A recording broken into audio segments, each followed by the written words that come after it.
Tuwing umaga, paggising, lagi ako naglalaan ng ilang minuto para pakinggan ang katahimikan ng panibagong araw. Wala naman itong pinagkaiba sa payapang gabi sa pagtulog. Tunog pa rin ang makina ng aircon ang naghahari-hari ang ingay sa mahinahong umaga.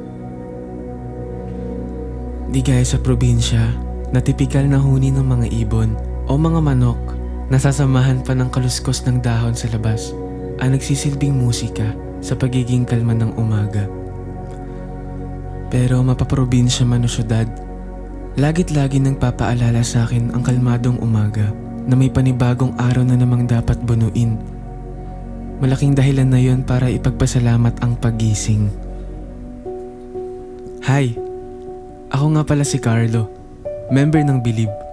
At sa videong ito, isasama ko kayo sa tipikal na araw namin bilang isang P-pop boy group. What's up, guys? It's early in the morning. And marami kaming gagawin ngayon. Araw. Madalas nagsisimula ang aking araw sa gym. Talagang hinahanapan ko ng time ang pag-workout hanggat maaari. Dahil sa line of work namin, kinakailangan ng pagiging physically fit para sa mga live performances namin. Nalaman ko ring stress reliever ang pag-workout, kaya ang sarap sa pakiramdam na simula ng araw na wala mo ng ibang iniisip.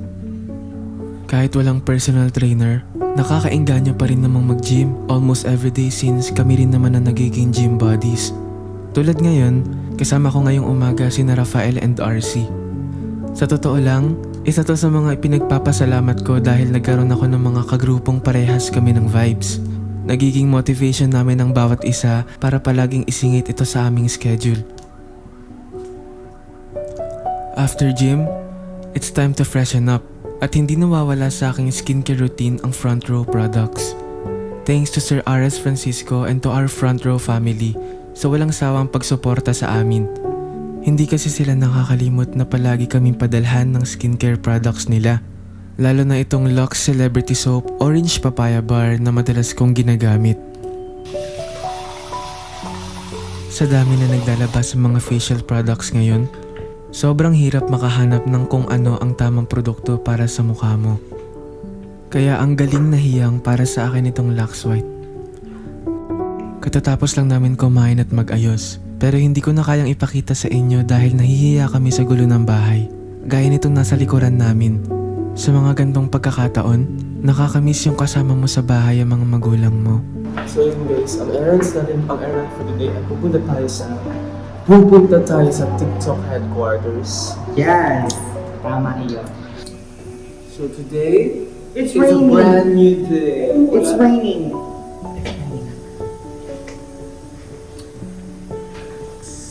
Okay.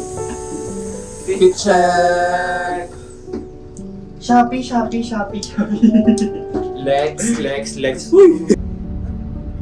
On the way na nga kami sa aming first agenda for the day.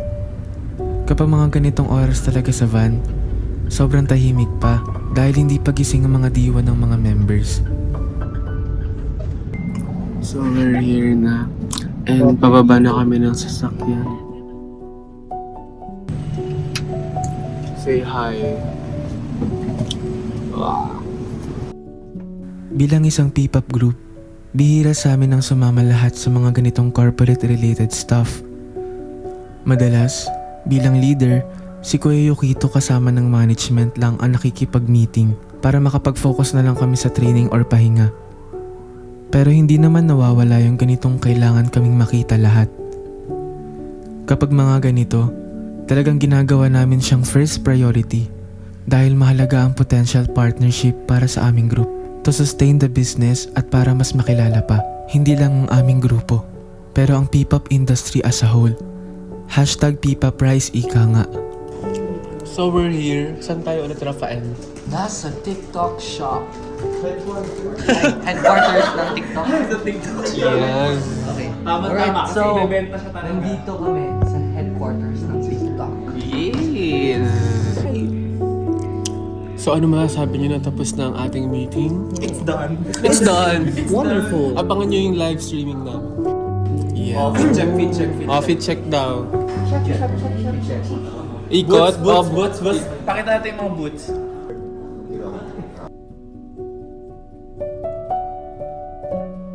Tuwing naghihintay ng aming service, madalas sinusulit namin ang oras at ginagamit ito para gumawa ng content for our TikTok accounts. Kaya sana i-follow nyo ang aming group account at ang aming mga individual accounts. Speaking of pagsusulit ng oras, since nasa labas naman na kami, dumaan na rin kami sa Vine Aesthetics para sa aming regular derma spa. Lagit laging pasasalamat kina Doktora M. Sevilla at sa aming Vine Aesthetics family sa palaging pag-accommodate sa amin para sa pag-aalaga sa aming muka. Dahil nakakatulong talaga ito to boost our confidence tuwing may live performance or any interactions with the fans. After matapos ng aming business errands, bakante na ang araw namin for today. 안녕하세요 여러분.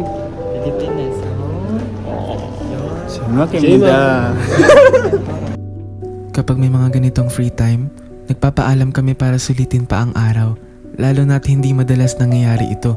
Kaya kapag pinapayagan kami, talagang sinusulit rin namin. Kaya thankful rin kami sa management na binibigyan kami lagi ng work-life balance. Guys, meron ditong horsey.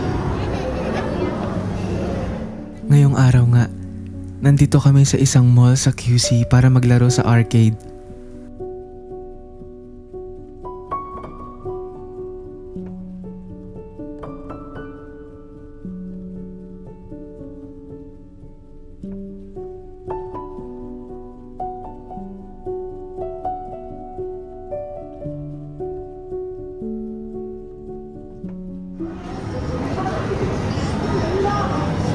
So, ano na try natin?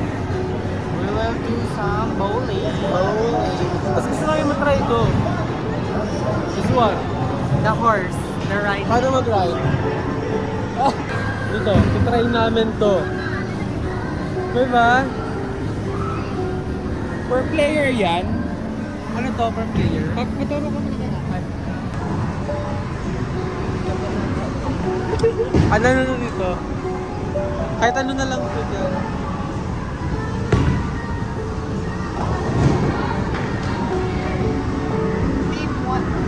Ito ba?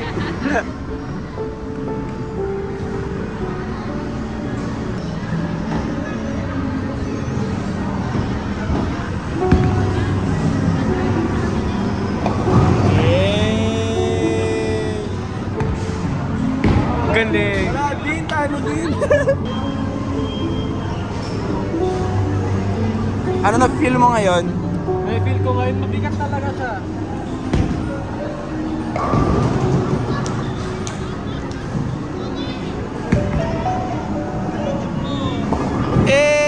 Hindi.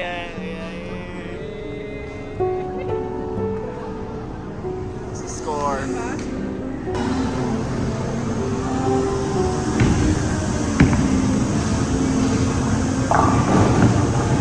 Ala, matatalo tayo dito.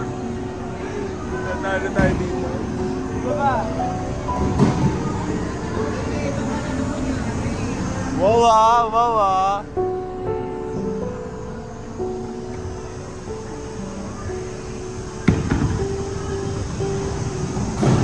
Nagtira ka pa ng isa. Ano na? Ayaw pa. Babawi kami guys. Di ako papayag na ganito score namin. Hindi niya matatamaan yan guys.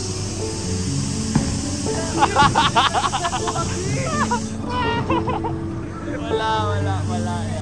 Bilang laging focus sa trainings and events, tuwing may mga ganitong pagkakataon, isa ito sa mga nilalook forward namin. Parang reward to ourselves na rin. Uy! Bumawi! Chamba!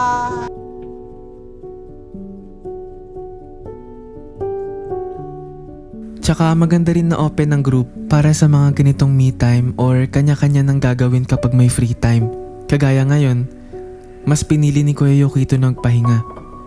Si Kuya Z naman malamang naglalaro yun ng computer game sa bahay. Habang si Rafael ay may tinatapos na personal music project. Mahilig si Clyde manood ng sine, kaya kapag may time, niyaya niya ang kapatid niya for their family bonding. since bihira lang rin sa amin makasama ang family namin. Lahat ng to ginagawa namin to recharge bago ulit sumabak sa work. Nagkakaroon kami ng panibagong lakas to perform. Katulad ngayon, patapos na ang araw pero palabas na ulit kami para bumiyahe para sa aming provincial event. Excited na ulit para makita ang mga sumusuporta sa amin at mapakilala pa sa iba ang P-pop. We're going to Bulacan! Ayan, early in the morning para maiwasan ng traffic. Kasi iiik pa lang ngayon. So see you there! See you, Bulacan State. Panibagong araw na at nandito kami ngayon sa Bulacan para mag-perform later sa Bulacan State U. Pinili namin dito mag-overnight para may time pa kami to prepare and sound check. Hindi ko na dito ipapakita dahil meron kaming separate vlog para sa aming mga event. Panoorin nyo na lang dito sa YouTube channel namin. Ngayon ay pauwi na kami. Pagod pero may fulfillment sa puso. Para sa amin, malaking achievement tuwing nagpe-perform kami sa harap ng maraming tao.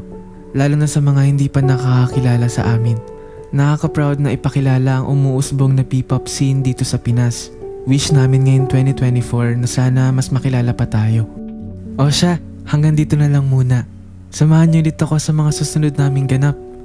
Ingat mga bituin!